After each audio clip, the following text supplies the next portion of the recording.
Well, it's been about 8 years in the making. My book, Caritas et Amor, In the Footsteps of Love.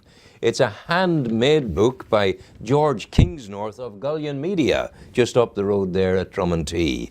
And it tells the story of the work of the missionaries in Africa, northern northwest Nigeria, central Nigeria, and in Chennai and Tamil Nadu in southern India.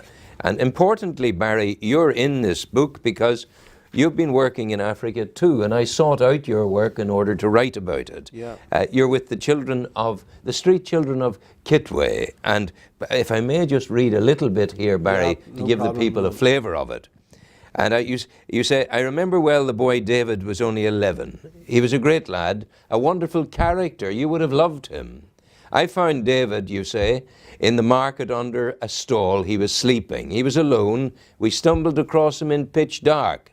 He was unwell, and we would later discover he had malaria and was HIV positive. He had AIDS. In the 2 months before he died, we looked after him, and for a while it seemed that some good would come of it. David's health improved. He felt better. He went to school for the first time. He appeared to be thriving. We were to discover that all we were seeing was but the final brave flickering of the dying candle flame. On a Monday, David had his tea, and after reading the bunch of children a short story, we took them to their room and ensured they were safely tucked up for the night. Night, night, John. Good night, God bless, Ba Barry. Good night, Emmanuel. Sleep well, wake well. God bless, Ba Barry. Good night, David. Ba is the teacher, the father. Yeah. Good night, David. See you in the morning. And that was it. At 5:30, shortly after the sun started rising in the east, I went to the room. Normally a call of greeting would have had them all up and happy, but I noticed something straight away. There was no response or movement from David's bed.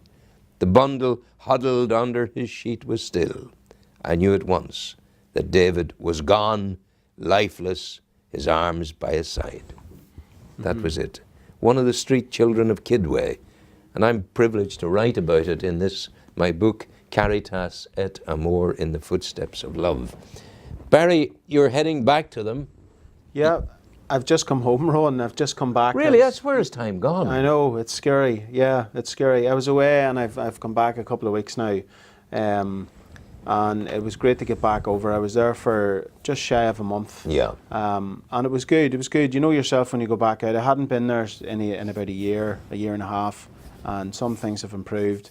Some things have not. Some things have stood still. And some even gone backwards. But it was great going out. This year, I got to see kids that I had met in 2008, who I didn't think they would make it this far, and they have, and they're thriving, and they're doing very well. Yes, and they're grown men now, and my goodness, it's great to see it. It gave me a bit of hope. Absolutely, yeah.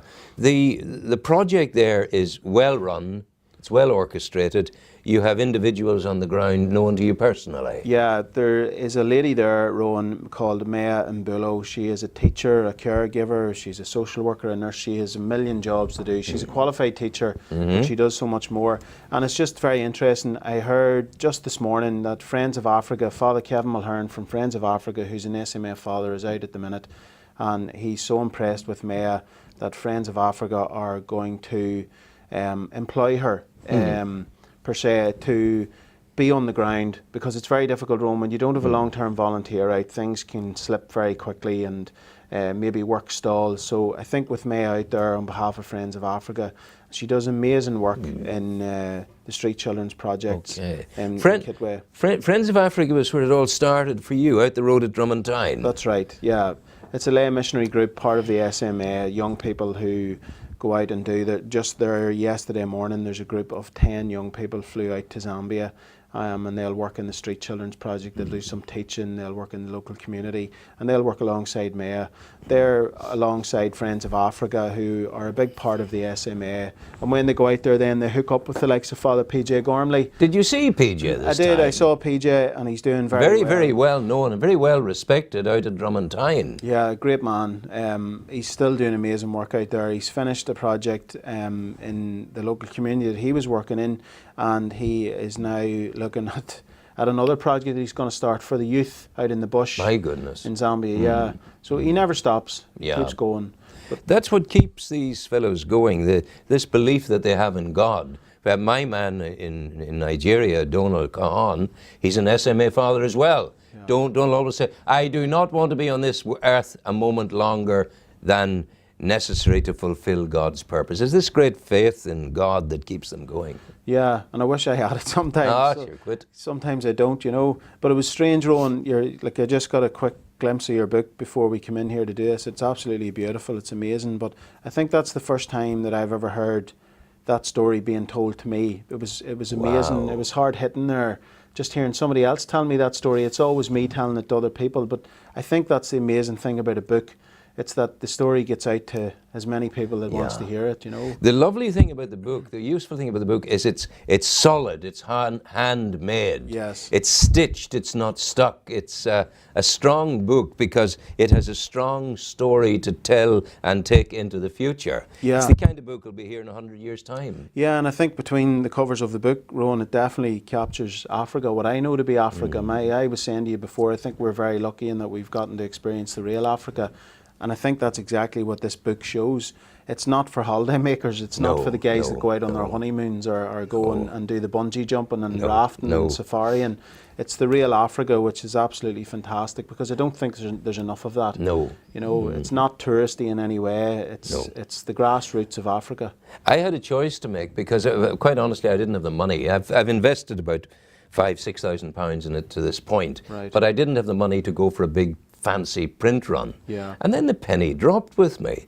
The last thing in the world that I wanted was a fancy, sophisticated, highly colourful, highly polished book of Africa. Yeah. Because that's not the format of the ethos of the Africa we know. No. It's not that. Africa is rough around the edges. It's tough. Things are stitched together solidly. Yes. And that's the way the book is. It reflects the spirit of Africa in I a think way. very much so. Yeah. Very much so.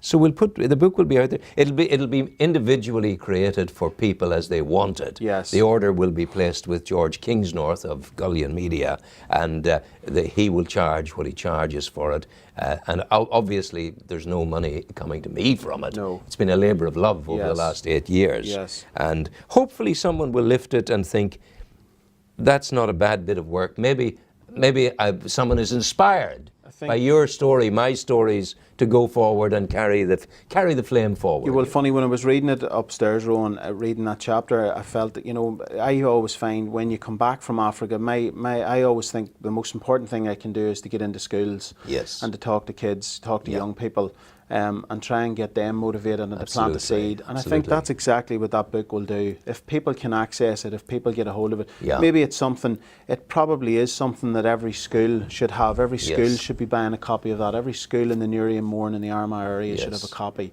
You would have thought so, yeah. That's a great addition to any library. And that's how you plant a seed in young people's minds when they hear those stories and see that local people, it's not far away, it's not beyond their reach, that local people here have done it and that they can do the same thing. There's been great generosity to your projects and to mine from the people of this area. Yeah, it's humbling. It always blows me away. People, what they give what they can, they give more than they can. I think they give until it hurts. But they give, and I think, Rome, we talked about it, they give because they know it's not going to be wasted. You know, I think we live in a world at the minute, and obviously with all the stuff that's going on in the media about high-level corruption in the world, and people, you know, Africa is often associated with corruption, but I think when you can identify a person, a local person who's going out, and they're going to be on the ground directly, or they've got that good connection, people aren't afraid to give their money, their hard-earned money, and they know that if it's going to be used appropriately and what they want it used for, they've no problem in giving it. But the people of Newry and Mourne are so generous. Really What for them now, they'll want to ask you this, what for them, and I asked the question for them, what was the most awe-inspiring, what was the most powerful occurrence that happened while you were in Africa this time?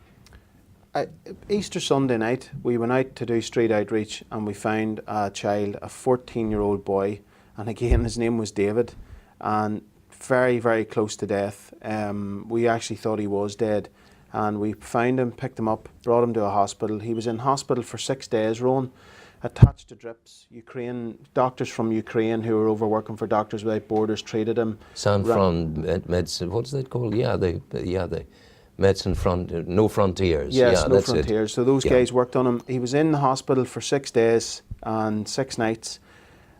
Made a full recovery. Every test they could possibly run, every treatment a child could possibly get, and for the grand total run, £30. £30 treated him. And he's alive and well. I was in contact this morning. He's doing extremely well. Yeah. He's in school. They're going to find living family relatives and get him home. And that wouldn't have happened without the people giving the money and able to do it. It literally enabled us to go out on the street and find him and to get him treated. It's not easy going out onto the streets of Kidway. No, it's not, and I think it's getting more violent. I think the world seems to be getting more and more violent. I saw like the violence this time; it was scary, and I think for me as an adult, imagine a 14-year-old boy living in that. It's very scary stuff. But they survive and they get through and they hold on. And Roman, you can go out and you can physically take them from the street. The hardest part is at the end of it. If you're out on the street throughout the night and you're leaving the street at 5 or 6 in the morning and you've got hundreds of children, you can only take 20 or 30 max with you. So you have that decision to make, who comes and who stays. And it's the most difficult decision I've ever had to make. How do you make that decision? Well, you take the sickest who really needs to come off. You know that if they spend one more night on the street, they won't be there the next night. You try and take the youngest. You've got toddlers, you know, babies rolling near the height of that table, and it's the hardest call that you make. But what you do is you take local people with you who know the streets inside out, who know the kids, and they inform you and they help you. And generally, I would leave a lot of the decision making down to them. If they're advising me, I go with what they advise because they know better than me. But it's very difficult. What's the next step for you? I think just to come home for a while and just get my head around it all. It takes a long time to get your head around what you've seen, as you well know. And I don't know what the next step is. I would love to go back out on a long-term basis, but just at the minute, in terms of my job, it's very difficult to walk away from that. You know, I've got responsibilities here. And these are responsibilities of children and young people depending on you. Yeah, it is. It's having a job here as a social worker in Uri, and you know, obviously I'm like anyone else, Rowan. I've got bills to pay, and I need to be working, and need money to keep coming in the door every month. But look, I'm very lucky.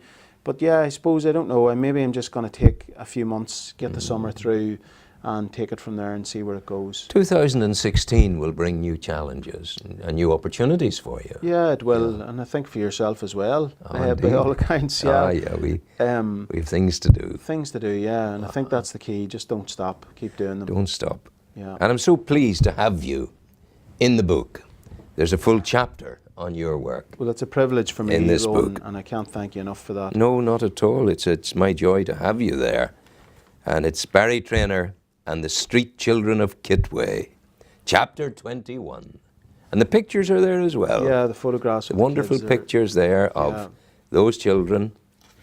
There's the garden, lovely garden, and the children working in the garden of the compound in Kitway. Yeah.